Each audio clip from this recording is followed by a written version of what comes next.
I'm Sandy Collier. Welcome to the T. Leroy Jefferson Medical Society Community Conversation on Breast Cancer in Women of Color. Breast cancer death rates is 39% higher in Black women than in white women. Our presentation this morning is a pre-recorded video discussion with our panelists.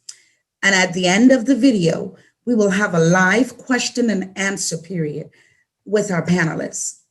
We would like to thank Pfizer for providing us with the grant to bring you this programming. 10 attendees will also be chosen after this webinar to receive a $50 gift certificate. There will also be a survey after this webinar. We would like for you to take the survey for us. It is very important because it will help us to continue to improve our programming. The survey will only take 1 minute of your time, and the survey will open after the Zoom webinar. Thank you so much for joining us, and we hope you enjoy this programming this morning.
Hello, my name is Dr. Carl Michel. I'm a practicing foot ankle surgeon at Genesis Foot and Ankle Institute, as well as board member of the T. Leroy Jefferson Medical Society, where I currently serve as parliamentarian, health fair, and health education chair.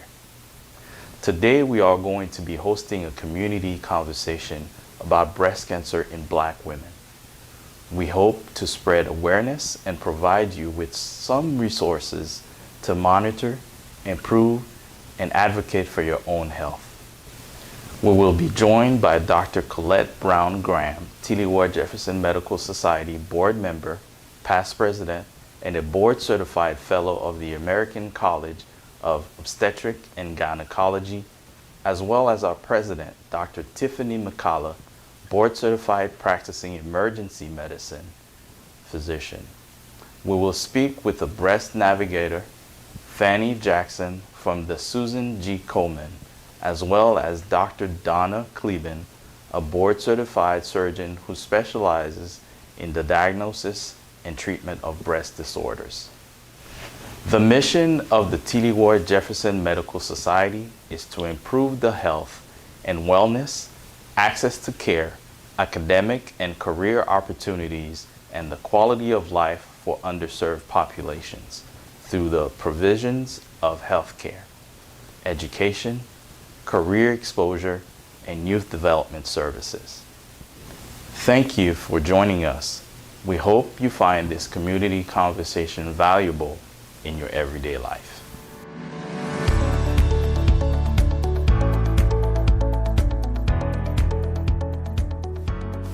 Hi, I'm Dr. Tiffany McCalla. So happy to be here with you.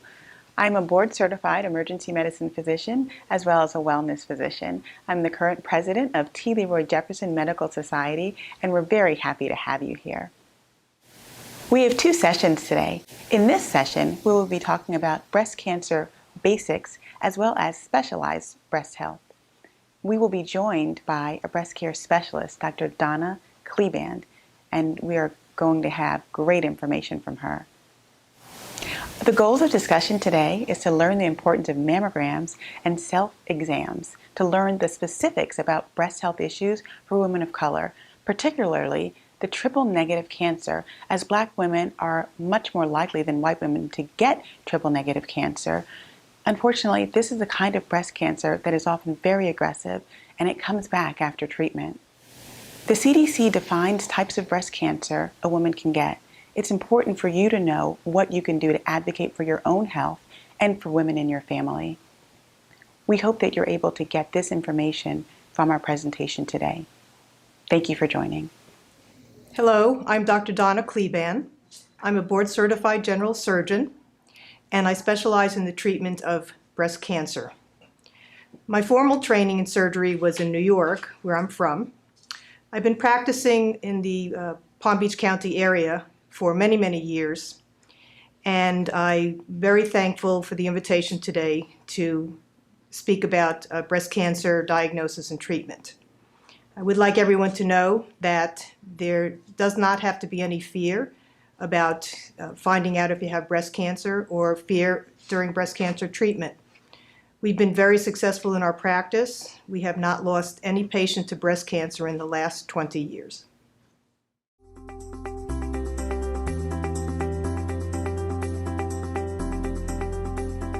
A breast cancer is a tumor. A tumor is just a Latin word for growth. There are different kinds of tumors in the breast, some of which are cancer and some of which are not cancer. But no, there's no difference between saying something's a cancer or something's a tumor, because a cancer is a tumor. However, we can have tumors or growths that are not cancerous.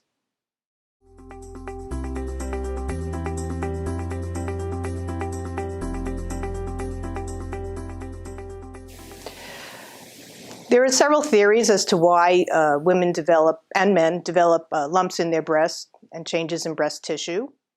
There's no one specific cause. One factor is diet, certain things we eat in our diet which may affect the breast tissue, the breast glands. Hereditary can play a role. Also our environment, toxins that we may be exposed to, products that we use. Current theory of causes of tumors and also breast cancer is inflammation in our bodies, and that's something I would like to speak about a little later.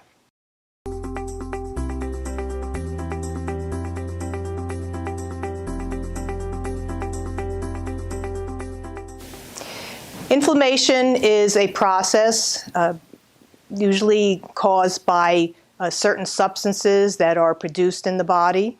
The main cause of inflammation that we're concerned about now in our body is something called inflammatory fat, which is usually located in our midsection, and a lot of us have this additional fat.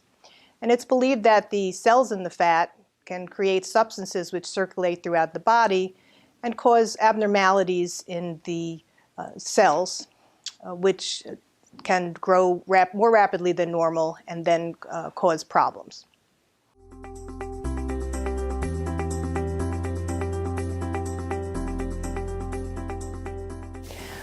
Not all breast tumors need surgery. Breast tumors can be liquid-filled, which are called cysts. Those usually do not need surgery because they don't pose a problem. There are a lot of lumps in the breast or tumors in the breast that are not cancerous, and often we only have to find out what they are with a simple biopsy that's done in the office, and they do not necessarily have to be removed.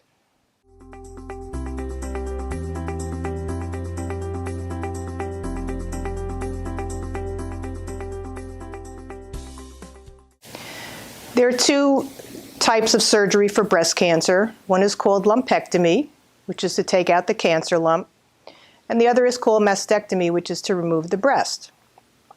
Based on studies that were done in the 1980s, lumpectomy is a very good treatment if the cancers are small and if they have not spread to other parts of the body.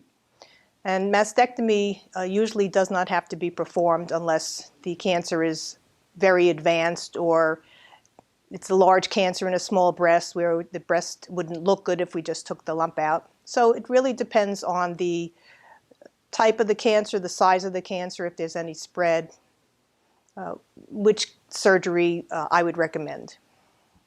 Black women are more likely than white women to get triple-negative cancer. Can you tell us a little bit about this?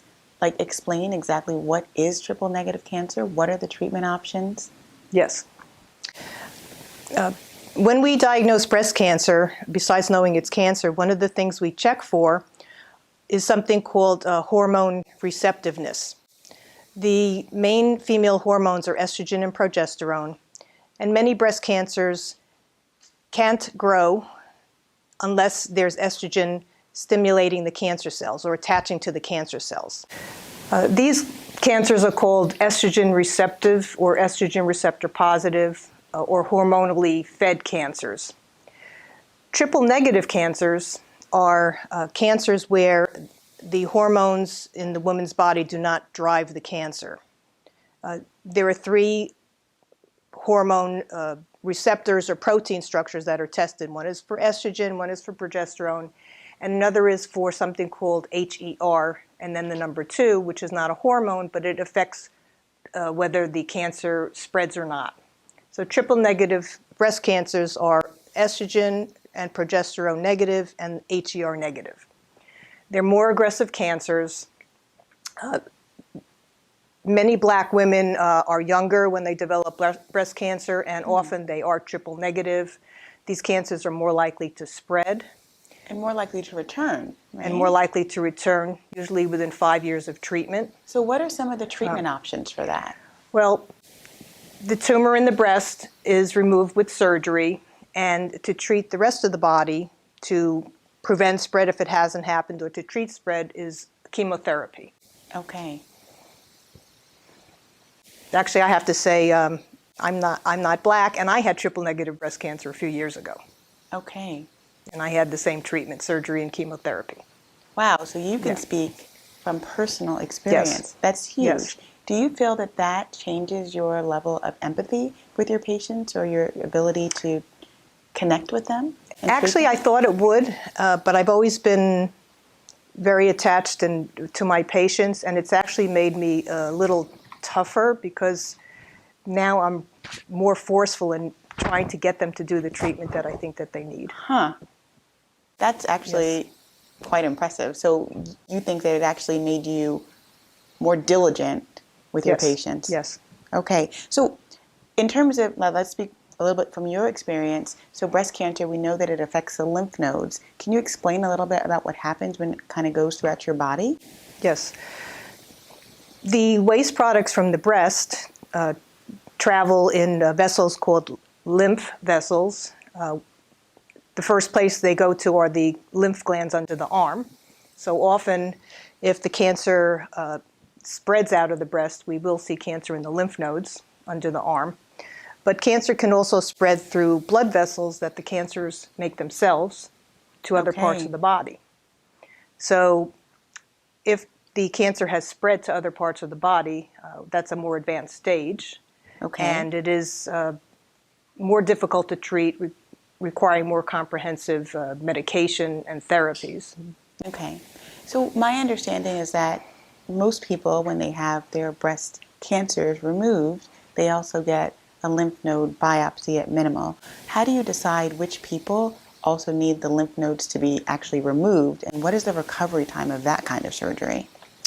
The recommended surgical treatment for breast cancer itself is also to remove some of the lymph nodes under the arm, not all of them, but some of them, so they can be biopsied to see if there's any cancer in them.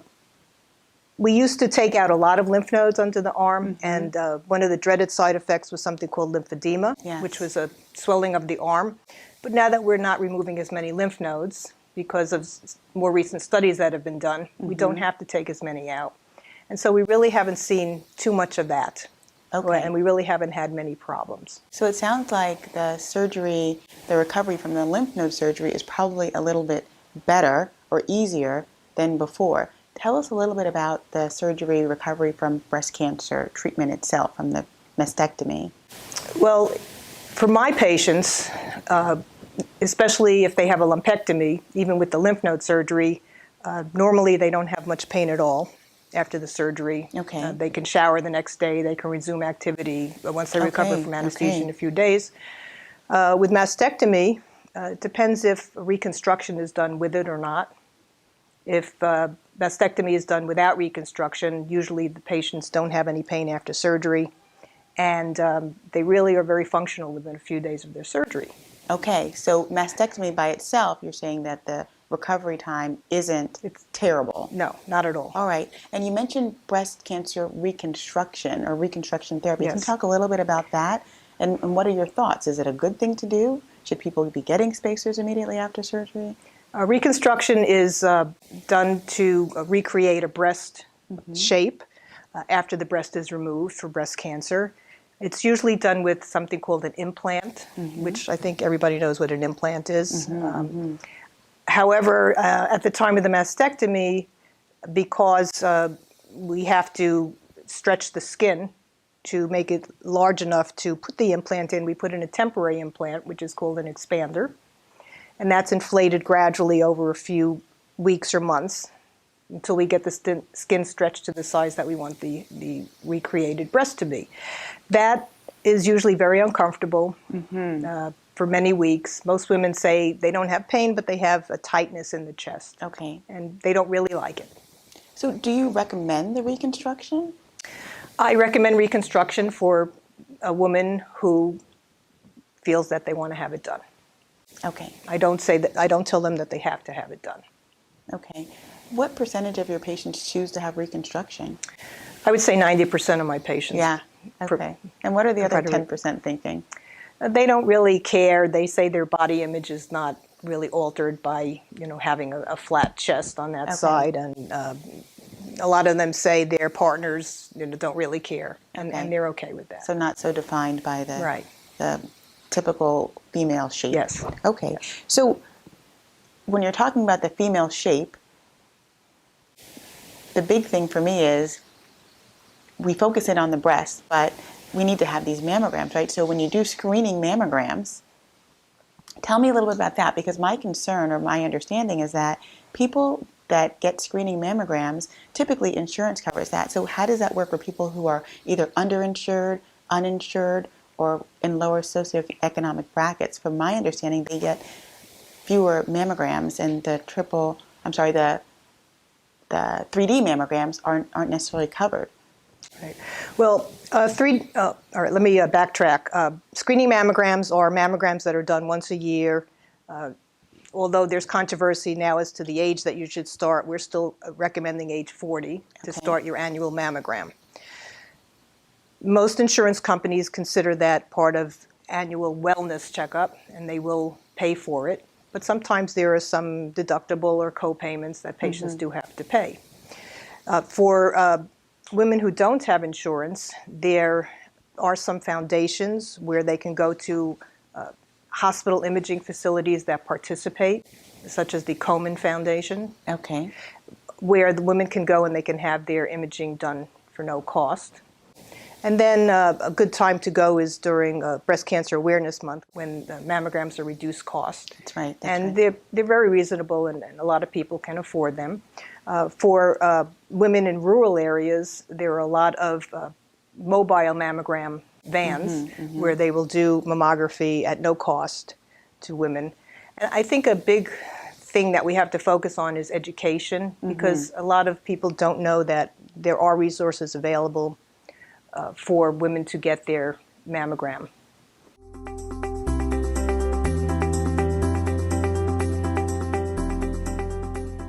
Can you talk about some of the local resources available for breast cancer suspicion?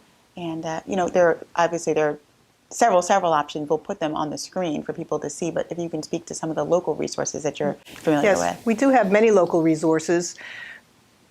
There's the Komen Foundation, which through some of the hospitals will offer imaging, screening mammograms, and also biopsies if they're needed at no cost. Okay. There are mobile vans that will do mammograms at no cost. During Breast Cancer Awareness Month, such as we're in now, there are markedly reduced rates, which are very affordable. Yeah. And also some of the support groups in our area have scholarships and money set aside if someone can't afford to get their imaging done. Okay. Well, thank you so much for that. You're welcome. Okay. So we focus in a lot on breast cancer survivors, breast cancer treatment. From my experience, I think that breast cancer is just such a different thing than it was 15, 20, 50 years ago even. Can you talk a little bit about that, about the changes in the research, the changes in the treatment, and a little bit about your own experience with breast cancer? I'd be happy to. First of all, I'd like to say that many years ago I had a vision for where I wanted to be now. And my vision was that I would be able to have a woman come to my office, have her exam, have her imaging, have her biopsy, and be at the point where she may not necessarily have to have surgery done in the hospital for her breast cancer. Well, we're there. Wow. All right? Okay. In our offices, we can have someone come, examine them, do their biopsy, talk about their treatment, and we're going to be starting doing a procedure called cryosurgery, which is actually freezing the breast cancer lump in the office. And this is not going to be for everyone, but it's for select women right now, and just following them and not operating on them. So we don't have to take them out anymore. So, my vision's been That's amazing. accomplished. What I see is that a lot of women have fear and lack of education about breast cancer. I see a lot of women in the office who come in and they've had a lump for a long time, and I say to them, why did you wait? And they say, well, I was afraid of what it would be. And I try to tell them that if they would come in sooner, it would be easier to take care of. The other thing that I see is that women say, well, I don't examine my breast because I'm afraid I might find something. But if you don't examine your breasts, you won't find something. All right? The treatment of breast cancer, the surgery and additional treatment with chemotherapy has changed a lot over the years. We're doing lesser surgeries these days with minimal discomfort and good results. Some women still have to get chemotherapy, which is intravenous anti-cancer medicine, but there are medications to prevent the dreaded side effects of chemotherapy. Right. And a new thing that is very common now is something called immunotherapy, where in addition to chemotherapy, we're giving some newer combinations of medications that are targeted against specific types of cancers with incredible results. Yeah.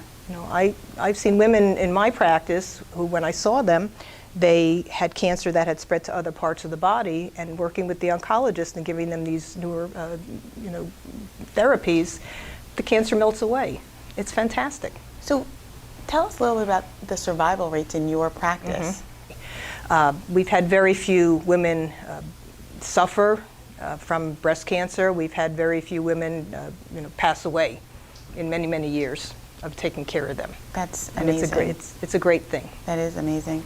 And another question I have is, you were speaking a little bit about people examining their breasts. Yes. Can you talk a little bit about to women that may have had breast surgeries in the past, or like how the breast exam is different with reconstruction? So maybe you've had or previous breast reduction, previous breast implants, people that are nursing. What we want women to feel for, well, first of all, we want them to look at their breasts and see if they look different. Is the color different? Is it swollen? Is the nipple going in? And when they examine the breast and feel with their fingers, we want to see if they're feeling any lumps or rounded areas. And cancer lumps are usually very hard, and you can't wiggle them around under your fingers. So, but I think any lump that a woman feels merits going to the doctor and having it examined and getting some imaging if it's needed. Okay. After reconstruction, after mastectomy, it might be a little bit more difficult to feel lumps. After breast reduction surgery, the breasts are very lumpy from the surgical procedure itself. So it's important to do examination frequently so that you know what your breasts feel like normally after these surgeries. So I want to talk a little bit about the treatment options. Breast cancer has been here for a long time, but it seems to me that the treatment options have really changed. I want you to speak a little bit about that and what you're seeing in your practice and your survival rates, or how people are doing over the long term. I'm happy to say that in my practice, and in practices of many of the other doctors I know, people are doing very well. In my practice, I still see all of my patients every year after I treat them for breast cancer, and I'm still seeing patients I took care of in the early 1990s. Oh, wow. And they're fabulous. That's like 30 years ago. Yeah, they're fabulous. Huh. Okay, that's amazing. We do sometimes see patients where the cancer comes back, not too often. However, they can be treated with our newer treatments, and they continue to have normal lives and normal lifespan. That's amazing. Right. So can you Go ahead. talk to some of the other treatment options? Surgery is still done for the breast cancer that's in the breast. We do a lumpectomy or mastectomy, depending if it's needed or not. Okay. Sometimes with or without reconstruction. The surgeries are very well tolerated, not very painful, and usually within a few days or a week, depending which surgery is done, a woman can resume her normal life. Oh, that's amazing. Yeah, Now, it's fantastic. Are there any in-office options for breast cancer surgeries, as opposed to like having to go to the OR and go under the knife? There has been what are called clinical trials studying what we call cryosurgery, which is for, not everyone though, but for certain age women with certain size tumors, to actually do a procedure where the tumors are frozen. Oh, wow. With a special agent that causes them to be frozen in the office with some local anesthesia. Okay. And those women have been followed for many years to make sure the tumors go away and don't come back, and they don't require surgery. That's huge. And I'm excited because we're going to start doing that in our practice very soon. So that's like no downtime, but you get treated. Maybe a day or two downtime. That's no downtime. That's not like, at all. Yeah. Yes. That's amazing. So I have another question for you, Yes. because you have so much knowledge. Tell us, how common is breast cancer? Like, how many people get it? I hear the figures, like 1 in 10 women, then 1 in 9 women, 1 in 8 women. The statistics still say 1 in 8 women are diagnosed with breast cancer, and 1 in 800 men. Oh, wow. We have had some men with breast cancer in our practice also. Okay. And so, in terms of the people that are affected by breast cancer, I know that we start mammograms at age 40, but do you see breast cancer in people that are 40 and under, or is it just the 50 and older crowd that needs to be concerned? We do see breast cancer in younger women. I've had women age 20 in my practice with breast cancer, and they're doing well. Most of the breast cancers in younger women are hereditary cancers. Okay. Which are due to abnormal genes that are transmitted through the family. Okay. Still very treatable, though. The problem with doing mammograms under age 40 is the way the breast tissue is. That's right, that's right. And cancers may not show up on mammograms in younger women, so it's not as effective. Okay. So do those women get ultrasounds on a regular basis? Is that the recommendation? No, they don't. We're encouraged to have our children, when they're in high school, to start doing breast self-examination. If there's a family history of breast cancer in a close relative, mammograms are started at age 30 instead of 40. Okay. So here's a question. So although breast cancer is obviously something very significant in our population, Black women still die at a higher rate of breast cancer, even though they are not necessarily affected at a higher rate than other types of the population. Can you speak a little bit to that, and also what things that we do to contribute to the possibility of breast cancer and what we can do to help avoid it? Yes. Breast cancer in Black women usually occurs at a younger age than in white women. They often present with more advanced disease or disease that's spread.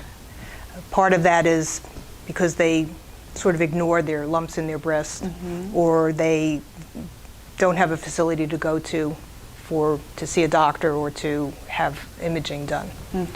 The cancers are usually, as we talked about, triple negative, which are more aggressive and more likely to spread or to come back once they've been treated. I think what we need is education and access. We need education, especially for Black women, to go to the doctor and get checkups by their gynecologist or family doctor, examine themselves, go for their mammogram when they're supposed to go. And if they have any problems, not to wait 2 months, 4 months, 6 months before they go to seek help. Okay. Here's another question, and this is, I'm an emergency medicine physician. Yes. As board training, and I do see people. I've diagnosed breast cancer in the ER multiple times. That's and wonderful. So what do you say to these people, though? Because obviously if they're in the ER with breast cancer, it's usually pretty advanced. They're there because they have pain. So can you speak a little bit to the symptoms of breast cancer that people may be picking up on besides just a small lump, like when not to wait any further? Yes. Of course, a lump that you can feel. If there's any change in the color of the breast skin, if it could be a lighter color, there could be some redness.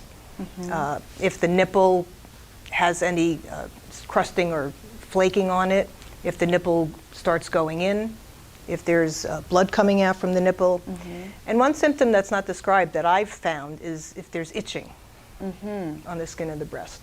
Yeah, that's actually a big thing with the inflammatory. And let me just say one more thing. Yeah. And I'm sort of embarrassed to say this, but breast pain has always been thought to not be associated with breast cancer. And I'm embarrassed to say this. I was 8 months late for my mammogram, and the first sign of my breast cancer was I had a terrible pain in my breast. Yeah. And that led me to go to get a mammogram. Yeah, that's what I see in the emergency department, is that people come in because they have pain or discomfort in their breast, and lo and behold, we do an ultrasound if it's a younger person, or sometimes I'm looking for something else, you do a CT, and there's just, terrible disease that's already kind of spreading. So one part of the population that gets breast cancer, we talk about it a little bit, but not too much, is men. You said 1 in 800 men. But what can men do? Do they still have the same type of presentations, like with itching or discomfort in the breast? No, men usually find a lump. Okay. And they don't examine their breast tissue routinely. Sure. So usually by the time they feel it, it's larger, and often the lymph nodes under the arm have cancer in them. Okay. But it's still very treatable. Okay. And for breast cancer in men, is that related to heredity as well? Often it is. Okay. Yes. So then if your mother had breast cancer and your grandmother, then maybe those men should be encouraged to examine their breast or their chest? I think all men should examine their breasts, just like they should examine their testicles, which they usually don't. Yeah. But yes, I think they should. Dr. Cleveland, thank you so much for spending time with us here today. I just want you to educate our people. What are the things that they just need to take home from this whole conversation? What I would want to say is that women and men should not be afraid of breast cancer. All breast cancer is very treatable. We have terrific newer treatments, medications with a lot less side effects. The problem is if you have fear and you don't get care, then it can be more difficult. We are here to help you, to take care of you, to listen to you, to be your support group. So please, let us do what we have a passion for. Thank you so much for that. And I know that our viewing audience has definitely benefited. I'm Dr. Tiffany McCullough with T. Leroy Jefferson Medical Society, and we thank you for your time, and we just hope that you are able to use this information to care for yourself and your family. And I'm Dr. Donna Kleban, and I would like to thank the Society for inviting me to speak. I'd love to get the word out, and thank you, Dr. McCullough, for sharing this session with me.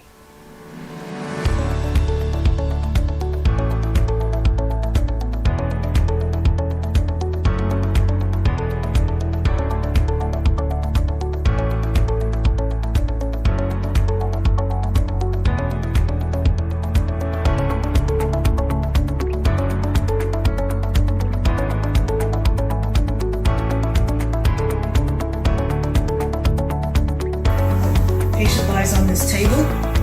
The table moves towards the machine.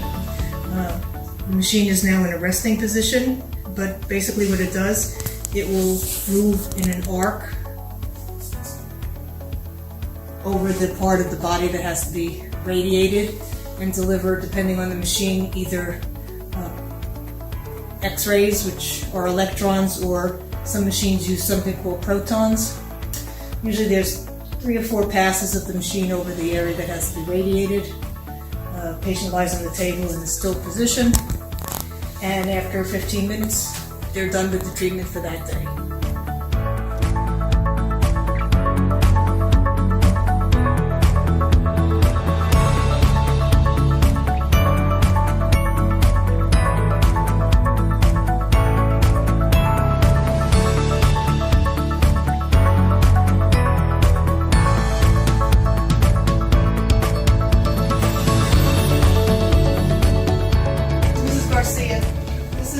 An ultrasound picture of the lump that was found in your right breast. It looks like something that we call a fibroadenoma, which is a growth. It's a tumor, but it's benign. It does not become cancerous, and it does not have to be biopsied, and it does not have to be removed. It has very thin outer edges, which we call margins, and it's oval shaped in the same direction as the skin, which is on the top of the picture. And this is something that we usually follow with ultrasound over a 2-year period. And if it doesn't change, then we don't have to do anything about it. Okay. So I continue to follow with you every 6 months? Yes. Okay. That's Yes. good news. So it's good news. Yes. So, doctor, explain to me about the biopsy and show me how that works. When we can see a breast lump on the ultrasound picture or on the mammogram picture, we can get a sample of it, which is called a biopsy, using special needles that we put into the breast lump after we inject local anesthesia to numb up the breast so it doesn't hurt. There are different types of needles. They're called vacuum assisted. This is one that I've used for many years, but there are other companies that make similar needles. And then there's a few of them that are actually motorized. The difference is that with this one, you have to put the needle in and take it out to get each sample out. And with the motorized one, you just put the needle in one time, and you could turn it clockwise and counterclockwise and get multiple samples. So basically, we take the ultrasound, it's called a transducer, the thing that we hold on the breast. We look at the lump and then inject the skin with some numbing medicine, and inside the breast with the numbing medicine after cleaning the skin. We make a little cut in the skin, and and then we put the needle in. I can show you sort of on the picture here. So it would come through the skin and then into the lump while we're watching on the picture. And then the needle actually, when it's inserted, it's opened.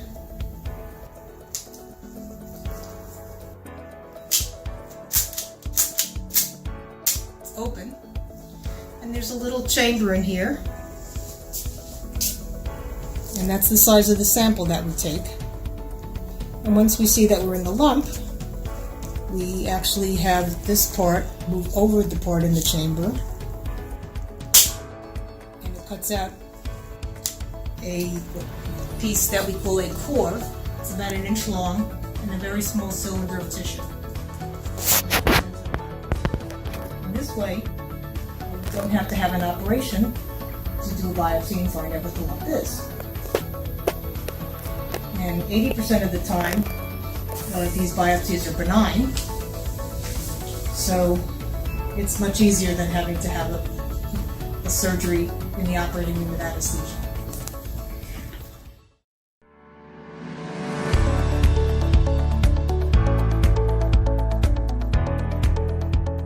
Hello, my name is Dr. Colette Brown Graham. I'm a board-certified obstetrician gynecologist practicing in the Wellington area for the past 25 years. Hello, my name is Fanny Jackson. I'm a community breast health navigator with Susan G. Komen. I'm also a certified community health worker, and I've been with Susan G. Komen for a little bit over 1.5 years now. We are here today to talk about breast cancer, breast health, and all things breast related. We're with the T. Leroy Jefferson Medical Society, and we're happy to give you information about breast cancer, breast health, and particularly as it applies to African American and Hispanic females. So, first, a little bit about me. I have been involved in women's health for the past 30 years. I am, as I mentioned, a board-certified OBGYN. I do annual women visits. I take care of women from all of the age group from age 15 and beyond to age 90. The goals for the discussion today are to, 1, learn the importance of mammograms and self-exams, learn about specific breast health issues for women of color, particularly triple-negative breast cancer, and to learn what you can do to be an advocate for your health and the women in your family.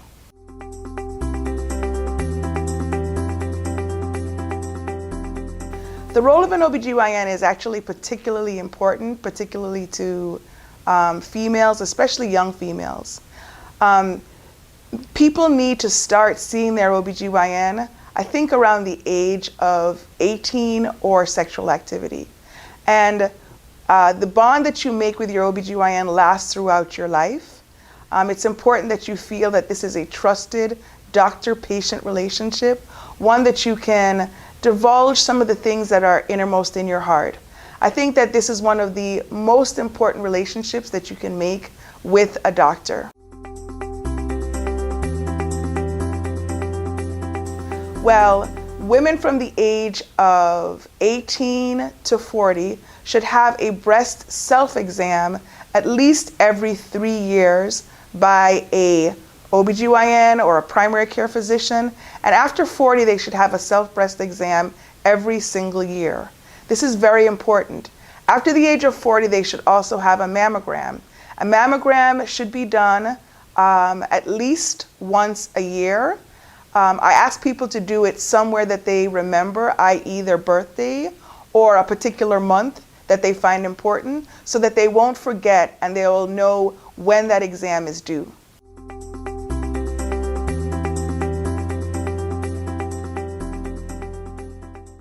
So there are several different kinds. There's one in particular that I really would like to go into more detail with. That is the triple-negative breast cancer. And that actually is where the estrogen receptor, the progesterone receptor, and the HER2 protein receptors are all negative. That is why you get the term triple-negative breast cancer. When you have a triple-negative breast cancer, there are no receptors for estrogen, progesterone, or HER2 positive found in the biopsy. When What that means is that it is very, very difficult for them to find appropriate therapy for those kinds of breast cancer because the treatment options are limited. The treatment options are limited because, as I said before, there's no estrogen receptor, progesterone receptor, or HER2 positive receptors. So the usual manipulation that we have with hormone therapy is not available for those particular kinds of cancers. So for that reason, this 5, 10 to 20% of cancers, that's what it is in the overall number, is actually limited in the therapies. Now they are developing more and better modalities, so it's not without its positive spin, but the truth is these cancers are usually more aggressive and appear in younger females. And unfortunately, it's more common in African American and Hispanic females. So it's very, very important for us to realize that the triple negative breast cancer does affect our community more commonly.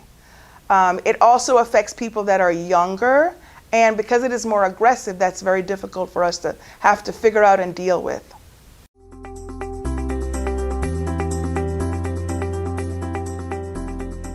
A clinical breast exam is done by the practitioner, whether it be the obstetrician gynecologist or the family practitioner or the nurse practitioner that sees the patient once a year. It is done in the office. The practitioner will go over what they're doing. Generally, the woman tends to put their arm up and they go in a circumferential manner to feel if there's any lumps, abnormalities, or any changes in the woman's breast from year to year. Also, they will actually squeeze the nipple area to make sure that there is no discharge from the nipple. This is done from the ages of 18 to 40. Every 3 years it has to be done, but if you go in for your exam every year, it's going to be part of that exam. After age 40, people should have a clinical breast exam by a practitioner at least once a year.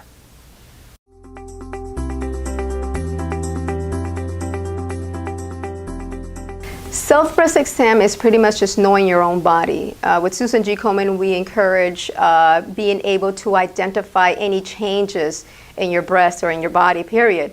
But we do advise to look for either a formation change, so the size of the breast changing, discoloration, anything that would definitely create a potential risk for it doesn't necessarily mean that it's breast cancer, but concerns that should be addressed and brought to your primary care physician.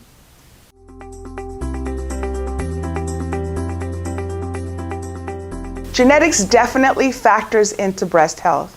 There's two important breast cancer genes that we look for. One is the BRCA1 and the BRCA2. And in fact, we talked about the triple negative breast cancer prior. And the triple negative breast cancer is associated with the BRCA1 gene. BRCA2 genes also have a higher incidence. If someone goes into the office and they let us know that they have a strong family history of breast cancer, if they let us know that they have a father with breast cancer, if they let us know that they have several members of their family with colon cancer, which is on the same gene as the breast cancer, we would be able to do a BRCA1 or 2 analysis to check with their blood to see if they have a genetic predisposition to breast cancer. Now, while that number is about maybe 3 to 5% of people would be positive for that, those individuals with BRCA1 and BRCA2 have a very high percentage, from 60 to maybe even 70% chance that they would get breast cancer in their lives. So armed with that information, the person can then go and get some more detail about whether they should go and have a prophylactic mastectomy, whether they should go and be even going more often than every year for their mammograms, breast MRIs, etc. So it's really important that if people have a strong family history, they let the doctor know so that those tests can be ordered for them.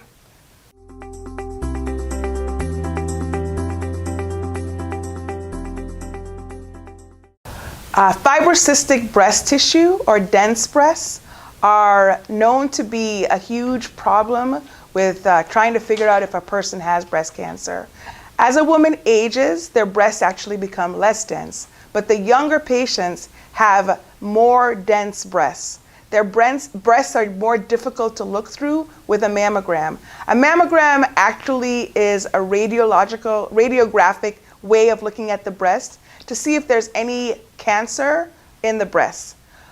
When the person's breasts are dense, it is more difficult to see through the breast, and they're unable to note if the person has a breast cancer. So there are some adjunct methods that we use. The most important one is a breast ultrasound. Now, by itself, a breast ultrasound does not really help us as much, except for letting us know if a cyst is solid or cystic that we feel in the breast. But in addition to a mammogram, it really adds a lot of information when people have dense breasts. So I'm encouraging all people who realize that they have dense breasts, or their practitioner says your breasts are dense, or the mammogram says, I can't see through this breast tissue, you should insist, or actually at least make sure that a breast ultrasound is done.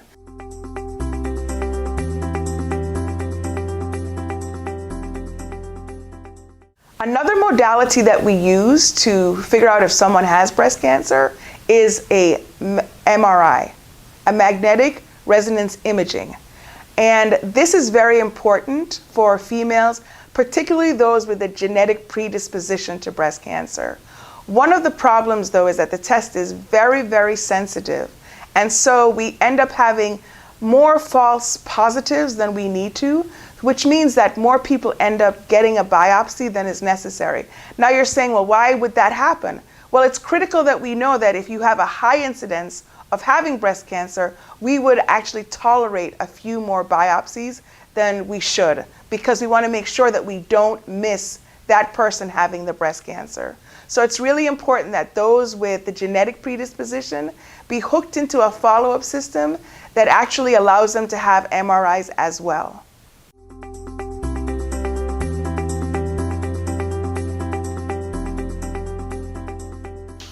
Triple-negative breast cancer is one of the most aggressive breast cancers, and it has one of the highest recurrence rates.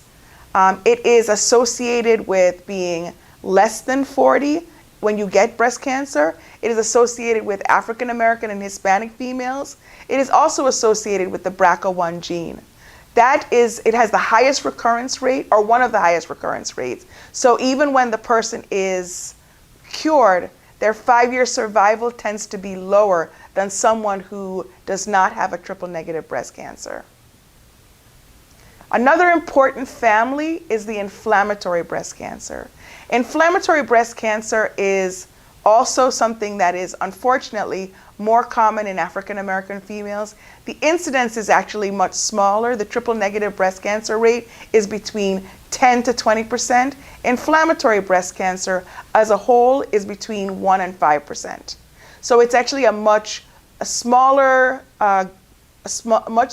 number of patients that are going to get inflammatory breast cancer. Unfortunately, it is quite common in the African American population. It occurs more often in that population, and sadly we think it occurs more often because some of the risk factors are obesity, having a high estrogen level. So many of the factors that we can actually make a difference with, we can lose weight, we can exercise, we can do some of the things that would prevent us from being at highest risk for inflammatory breast cancer. The symptoms that you have with the inflammatory breast cancer are quite interesting. The breast can have a peau d'orange look to it. I have seen myself, not very many cases because it is quite an uncommon cancer, but it is quite remarkable when you see it. The entire breast becomes red, ruddy. It actually increases in size dramatically, and it looks very different even from one side of the breast to the other. And it has kind of an orange peel look. That's why they call it peau d'orange.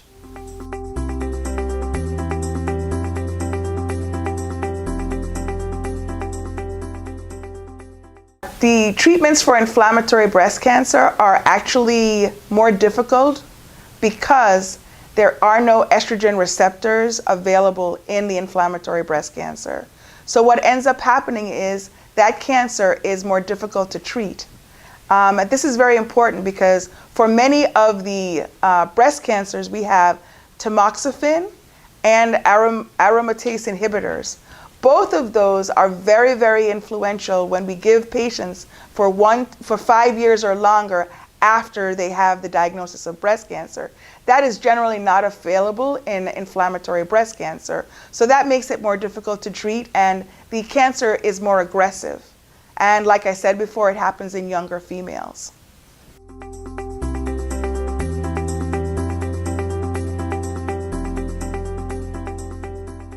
Inflammatory breast cancer accounts for about 1 to 5% of breast cancers. It is rare, however, it can be misdiagnosed because it does lack a lump or a tumor.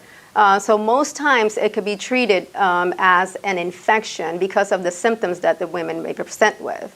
And if we do encourage that if the treatment is antibiotics, if the symptoms are present within a week, we do recommend that you do insist on a biopsy or a second opinion, because it does have a good prognosis. However, if it is not found early, then the prognosis can, or the treatment, it could not be as positive versus catching it early or detecting it early.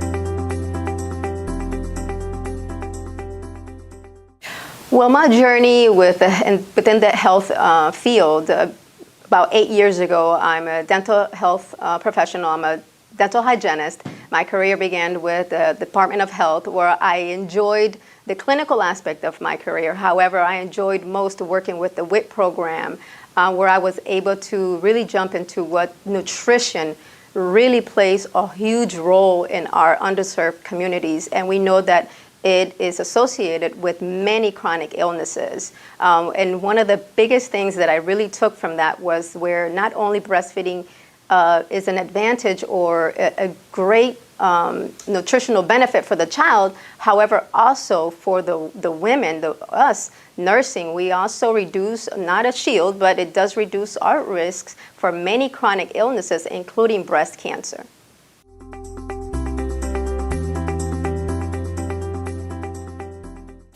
Breast Health Navigators provide a service of patient navigation by way of intervention to identify and address barriers to quality and standard care, by identifying, again, those barriers that could to not just the patient, but survivors, caregivers, and families.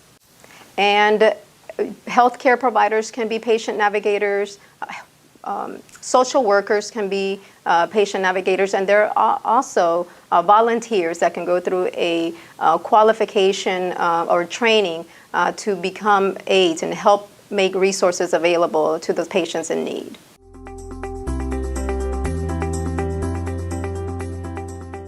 Breast Health Navigator is very important. A diagnosis of breast cancer is, very alarming and scary. So we serve as the sister, that mother, that family member that could help walk them through that experience or that journey to help them, either one, to help give them those questions that they should ask to the doctors, because when you receive that diagnosis, you don't know what to ask. All you're hearing is breast cancer. So knowing those questions so that you're able to either communicate that as well to your family, your support system, and being able to have that navigator really help with making the appointments, being able to navigate you through making sure you stay on track to be able to receive that quality of treatment and the care that you need. So making sure they stay on track by following up with them on a continued basis to make sure they get the treatment and the care that they need and deserve.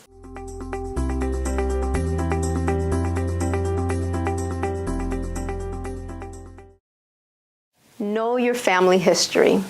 That is very important, and knowing that preventative care is the key to early diagnosis and early treatment and detection. So knowing your body, being able to communicate any family history to your primary care is crucial, is important. That way, for example, if you're at high risk and you're postmenopause, then you know that high estrogen levels is a risk factor. So that way your primary care physician is able to tailor your continued care based on your family history and your higher risk that you may have to breast cancer.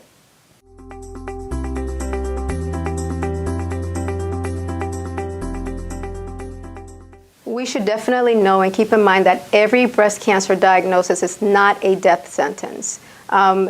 Diagnosing a breast cancer in early stages, in stage 1, you have a 90 to 95% chance of survival rate. So know that it's not a death sentence. Identify what stage you're in. Learn the type of breast cancer you have. This not only helps you with understanding the type of breast cancer you have, but also if there are support systems out there and financial support, that you need to know this information, because our financial programs available to help, because we know that the diagnosis of a treatment and the treatment process for breast cancer is really, really high. So know that there is assistance. Breast Health Navigators, we help make those and identify those resources for you, and we make them available. We help you with the application process. So know that you do have help, and it's not a death sentence.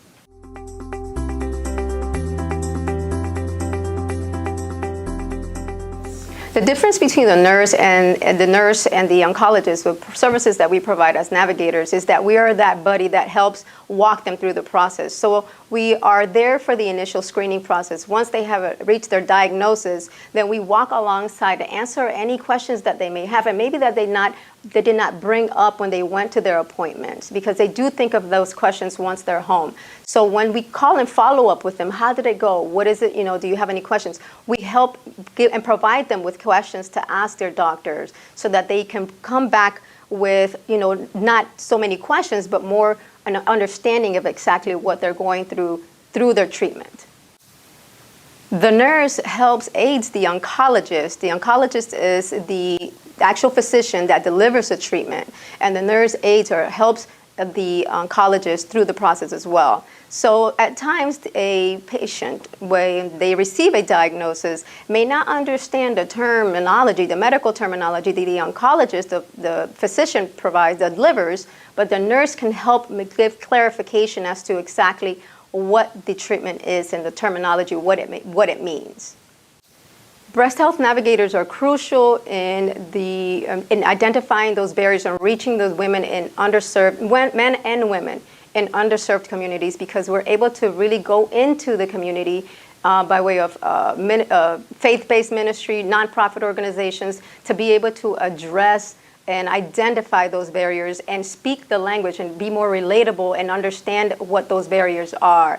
There could be health literacy. It's an issue where they don't understand truly what a screening is. Why is it important? Why, if your grandmother had breast cancer or your father had breast cancer, you're at risk. The importance of not waiting to have a problem to go and address, preventative care not only can save, obviously saves your life, but, there's financial hardship. So if breast cancer is diagnosed early, then the cost won't be as great versus it being treated at a later stage. So it is very important to be in the community. So that's also another difference between the nurse navigators or the nurse and the oncologist, is that we're actually in the community, really identifying and the issues, the barriers, because we must reduce, the death disparities in African American women are 40 to 40% higher than any other race. So that's a problem that we need to address. And with Susan G. Komen, we have a African American Health Equity Initiative to target that problem.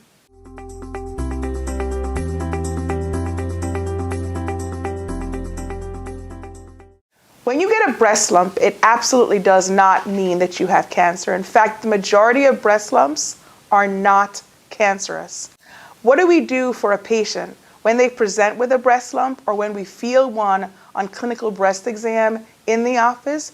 We actually send them to a breast surgeon. I think that's really important. I don't send patients to everybody who's a surgeon. I actually try to send them to someone who specializes in the area of breast health. There are several surgeons that just do breast And I think that's important because there's so many different types of breast cancer, and that person actually knows how inflammatory breast cancer, how triple negative breast cancer responds, how estrogen receptor positive or estrogen or progesterone receptor positive breast cancers. So I think going to a specialist is critical. So you get a lump. What happens? We send you for a mammogram and a breast ultrasound. In combination with the clinical breast exam, they actually have data that prove that you have a better understanding and a better knowledge of whether or not that person has breast cancer. If there is a lump, we tend to get more diagnostic testing. We get sideways view of the breast, compression views of the breast. So that way we can get an overall idea. We get tomosynthesis, so we get a three-dimensional breast evaluation, and that way when it comes time for a biopsy, it is more definitive. When you go for a biopsy, it's important that that decision of whether or not you have a fine needle aspiration or a complete excision, that is made with the patient, the radiology area, and the surgeon who is actually in charge of the care.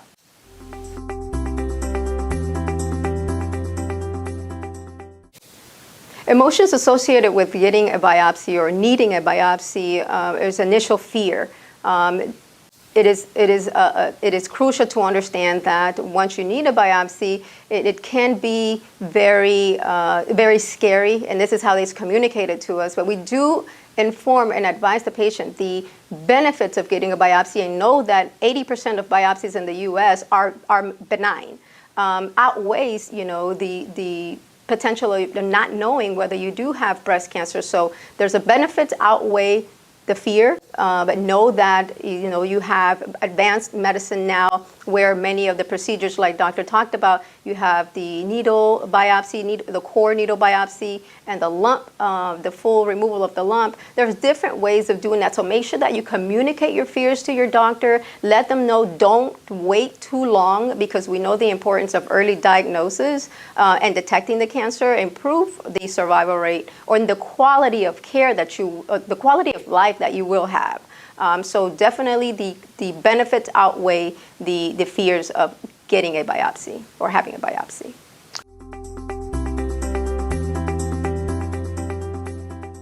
There are 4 different stages of breast cancer. And what is a stage? The staging happens to be very, very important, because the difference in the staging has to do with how well you're going to do after your diagnosis. So stage 0 happens when the breast cancer has not invaded actually into the breast. The ductal carcinoma in situ is one of those, stage 0, where the breast cancer has only stayed in the duct.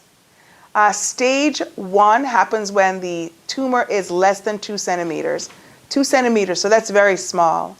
Stage 2 happens where the breast cancer is 2 to 5 centimeters. Stage 3 when the cancer is over 5 centimeters. So you can see that that prognosis shows that it's larger and larger. Stage 4 happens when the breast cancer has metastasized. Where does the breast cancer metastasize to? What is a metastasis? A metastasis is actually where the breast cancer has gone far from the breast and invaded either into the brain, the bone, the liver, and the lungs.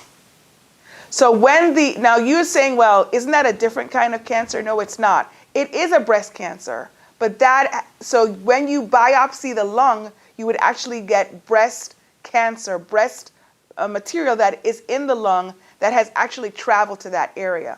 Needless to say, when you're diagnosed with stage 4, that is absolutely a much worse prognosis than when you are diagnosed with stage 0 or stage 1.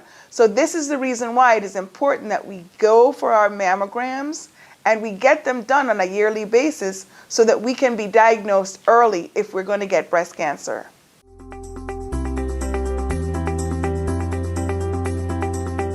It's important to know that all types of breast cancers can be also found in men.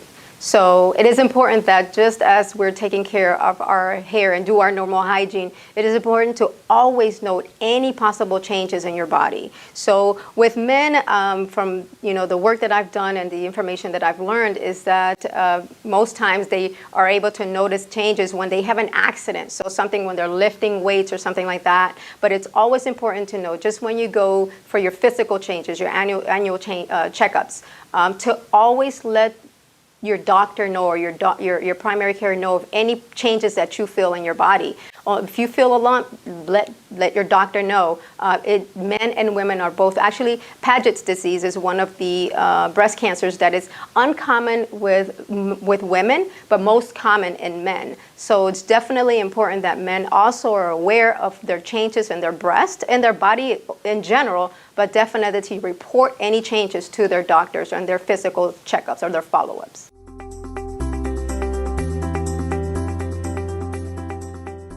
Not every breast cancer diagnosis is a death sentence. In fact, we have made amazing strides in this area, and we will continue to make amazing strides. But what can we do to take charge of our health?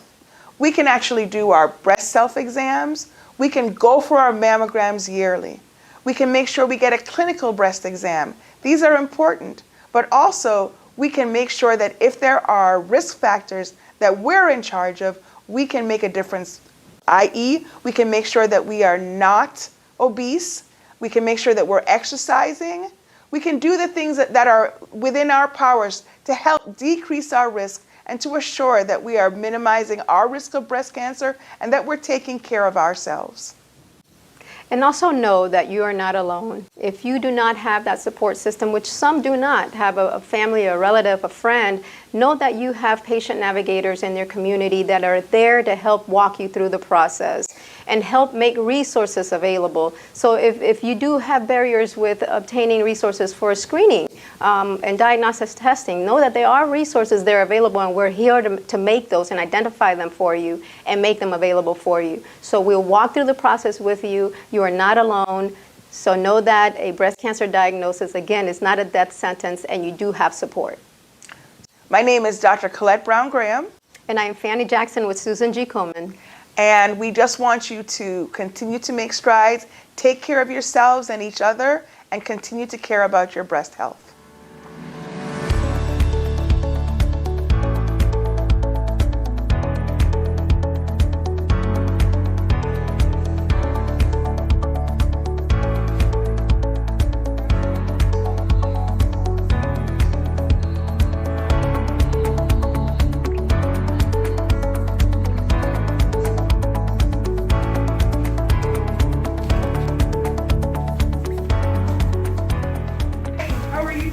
I'm good. Hi, doctor.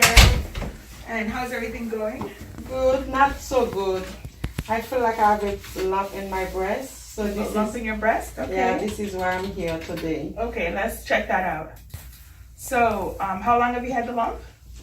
About a couple weeks from now. Okay. Does it hurt? Yes. And are you still breastfeeding? No. You're not breastfeeding anymore? How long did you stop breastfeeding? Couple years ago. Okay.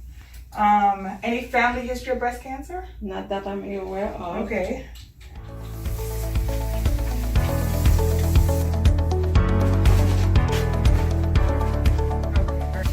And we're going to go ahead and do exam of your breast. Okay, we're going to do it sitting up first. I'm just going to go around in a circle to examine your breast fully. And I'm going to check up underneath the axilla to make sure there's no lumps there. And then I'm going to come over to the nipple and squeeze and make sure that you don't have any discharge. And do the same thing. We're going to go in a circumferential manner around the entire breast, checking the entire breast to make sure we don't feel, oh, I feel the lump that you're talking about. Okay? Mm-hmm. And then we're also going to go under the axilla to make sure, and we're going to check the nipple. I'm going to describe in my note where that lump is, and I'm going to make sure that we actually send you for a mammogram and a breast ultrasound with the arm up. Both? No, just one. But Okay. we go around in a circle, making sure that there's no lumps. I'm also going to make sure And we check the nipple part, make sure that there's no lumps. We also check under the axilla to make sure we don't feel any lumps here either. Let me go to the other breast to do that. Can you put this arm up for me? Let's do the other breast. Put this arm up. Excellent. I want to go around in a circle, making sure I examine the entire breast, assuring that we feel no lumps in the entire breast. Breast is very fatty tissue. You're not supposed to feel any lumps. And then we check under the axilla to make sure there's no lumps here either. And finally, we want to make sure that there's no nipple discharge or lumps under the nipple. Okay? I feel none. Okay. How to do a breast self-exam. Yes. You take the arm that's opposite to the breast that you want to examine, and I want you to use this part of your hand. And I want you to take your hand and go in a circumferential manner around the entire breast, checking to make sure that you feel no lumps anywhere. I want you to do this right after your cycle. Right after your cycle. Not before, because before you have too much progesterone around, and so it's a very difficult exam, and your breast may be a little bit more lumpy and a lot more tender. You keep going around in a circle until you reach to the nipple part, and then you can squeeze the nipples and make sure that there's no discharge there. Okay? Yes. I also want you to check under the axilla to make sure you don't feel any lumps there. Yes. Okay? Yes, doctor. All right.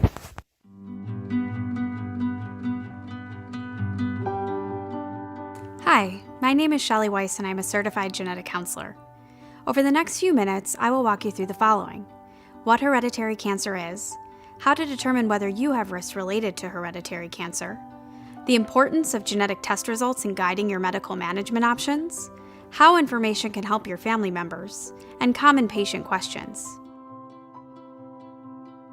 There are in fact many genes that work to prevent cancer from forming in the body. If one of these genes isn't working properly, the risk for one or more types of cancer can be increased. We now have the ability to test for several of these genes at one time by analyzing a single sample collected by your healthcare provider. The results can clarify why you may have developed cancer or your chance of developing one or more cancers in the future. The bottom line is that if you are a candidate for genetic testing, we can determine whether there are genetic changes that can increase your risk for cancer, or help your provider understand why you may have developed cancer and what your risk for a second cancer could be.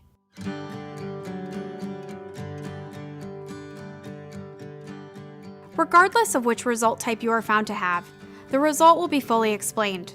You will also have the opportunity to discuss management changes based on the result, possibly being referred to other specialists. At any level of risk, there may be things you can do differently to reduce your risk of cancer or pick it up at an early, treatable stage. This could include earlier or more frequent cancer screenings, such as breast MRI or colonoscopy, medications to lower risks, and sometimes the option to consider surgery to lower your risk. Due to the implications for your children and other relatives, it's important that you share this information with your family. If positive, children, siblings, and parents each have up to a 50% chance of having the same mutation and should talk with their healthcare provider. Other family members may also be at risk and can consider changes in their medical management. If you're negative, relatives may still be at increased risk for cancer due to hereditary or other factors. Options such as increased screening, a breast MRI as one example, may still be suggested. Now, I'll review some questions that I commonly receive from patients. Will I ever need to be retested? While the genes you are born with don't change, as the world of science is continually evolving, you're encouraged to keep in touch with your clinician in case additional testing is available in the future. Will my genetic test results be kept private? There are federal laws such as GINA and HIPAA that provide protections against discrimination. Some states have additional laws that protect you. Finally, the laboratory will not release your results to anyone other than the provider ordering testing, unless you provide permission. Will insurance cover the cost of my test? Over 95% of insurance plans will cover the cost of testing for appropriate patients. The average out-of-pocket cost is under $100. The Affordable Care Act also ensures complete coverage for patients without cancer who meet certain criteria.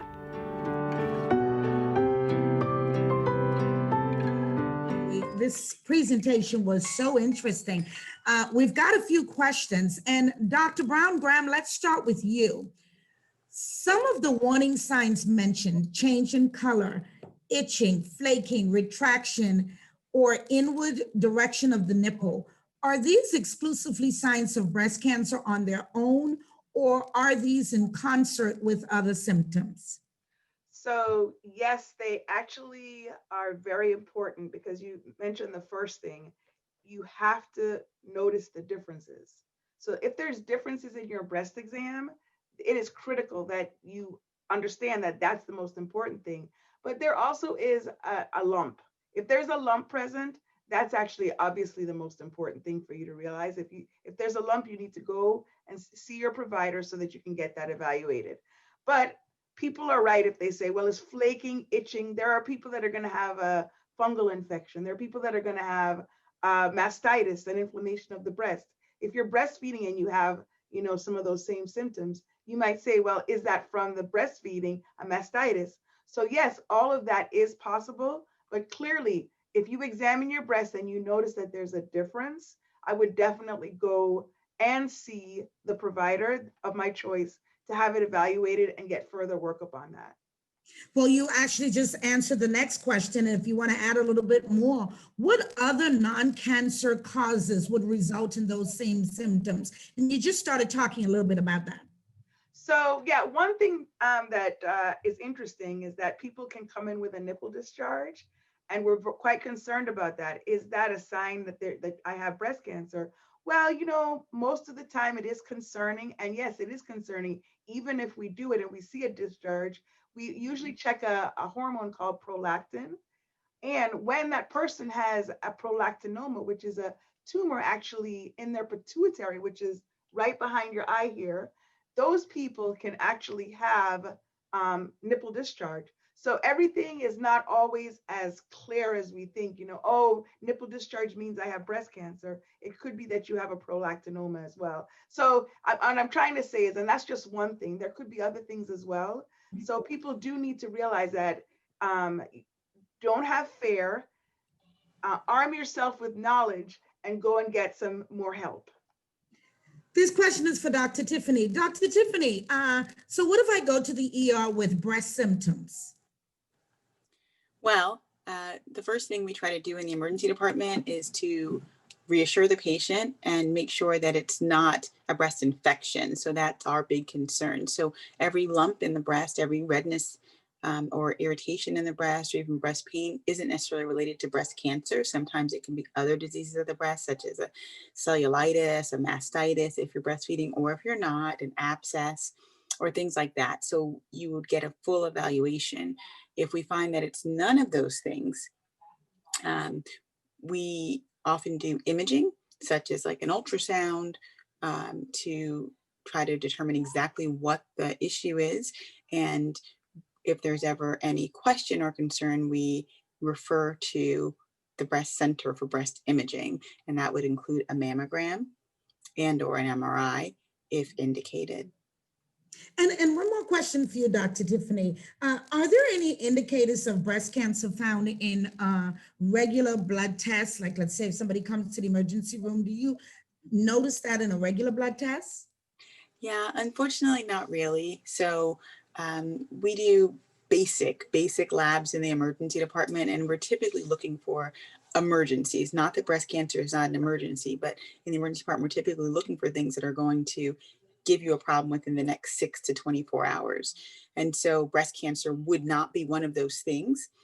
With that being said, there are some blood markers that are associated with increased cancer risk, like they talked about in the video, such as some of the genes, but we do not typically do gene testing or those types of testing in the emergency department.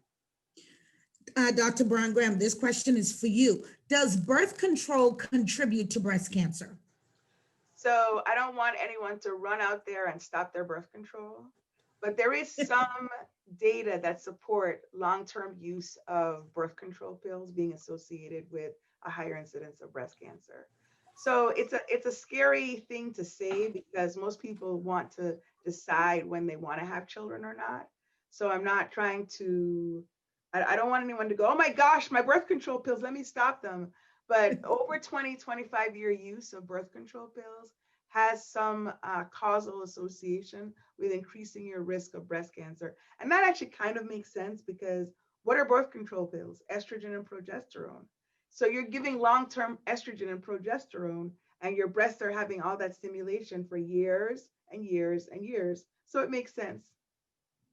So, and we have another question. The questions are coming, guys, and we're not going to have time to answer all of these questions, but we're going to try and get through a few more of them.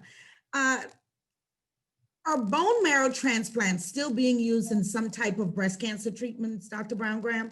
So I actually am not a breast surgeon, and I'm humble enough to know what I know and what I don't know.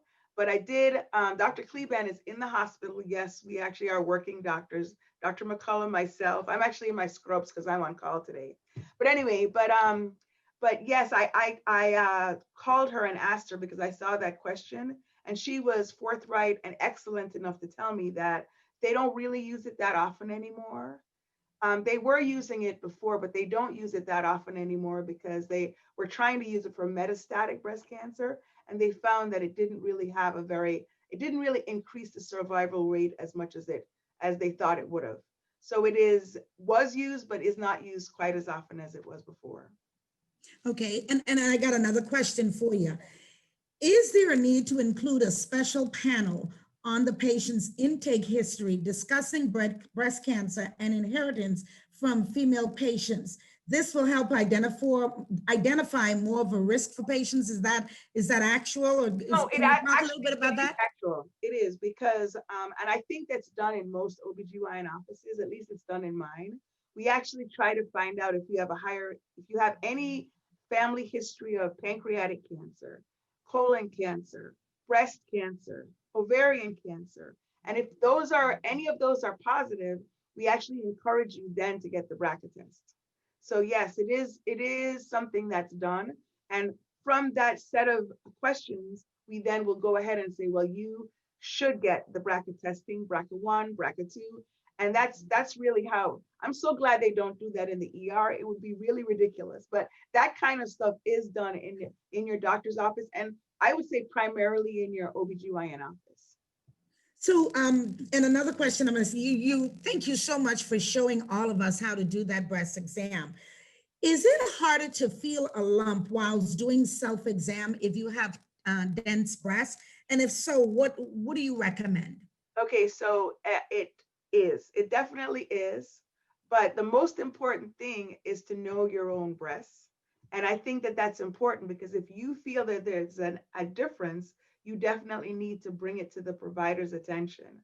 So they actually get concerned that if we tell people, do your breast exam, people are going to go, oh my gosh, and come in with every little thing. But I'd rather you come in and let me know, and we can evaluate it versus being worried and concerned and not taking that concern to a provider.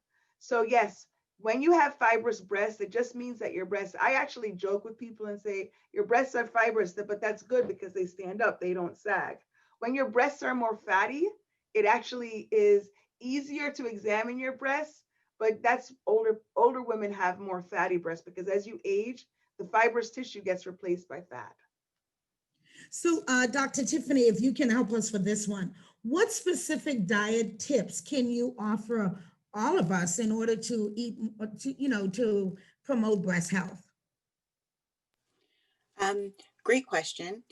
And it's actually crazy because the same diet tips that we say to prevent like heart disease or to prevent obesity are the same tips to prevent cancers, right? And to keep you healthy. So that's going to be avoiding like super foods that are like really high in sugars or refined foods, really processed foods.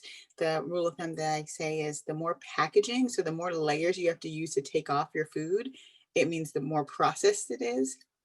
And so avoiding those kinds of foods. The other things, just in general, for just good diet tips, drinking lots of water as opposed to, high sugary drinks, sodas and that kind of stuff. And eating fresh vegetables and fruits, specifically the vegetables like in the broccoli, Brussels sprouts, cabbage, those cruciform vegetables, those vegetables actually have all these phytonutrients that help to fight cancers in general. So not just breast cancer, but cancers in general. So those are really good, lean cuts of meat, lean cuts of chicken, and avoiding things like bacon, which is just a processed meat, right? So.